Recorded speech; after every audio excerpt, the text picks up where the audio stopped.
ইনকিলাব মঞ্চের আহ্বায়ক শরীফ ওসমান বিন হাদি হত্যাকাণ্ডের প্রধান আসামি ফয়সাল করিম মাসুদ ও তার সহযোগী আলমগীর হোসেনকে গ্রেফতার করেছে ভারতীয় পুলিশ।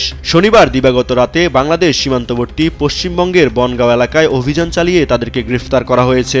রোববার পশ্চিমবঙ্গ পুলিশের স্পেশাল টাস্ক ফোর্সের এক সংবাদ বিজ্ঞপ্তিতে এসব তথ্য জানানো হয়।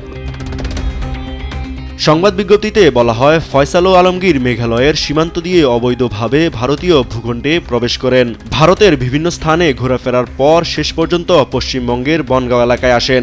সেখান থেকে বাংলাদেশে ফেরার সুযোগ খুঁজছিলেন তারা।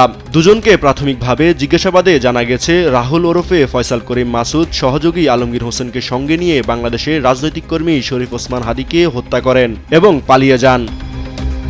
স্পেশাল টাস্ক ফোর্স জানায়, এই বিষয়ে একটি মামলা করা হয়েছে। সংশ্লিষ্ট আদালতে হাজির করার পর তাদের 14 দিনের পুলিশি হেফাজতে পাঠানো হয়েছে। এ বিষয়ে আরও তদন্ত চলছে বলেও জানান তারা। এটা আমরা ভেরিফাই করছি থ্রু আমাদের ফরেন মিনিস্ট্রি ওদের হাই কমিশনের মাধ্যমে।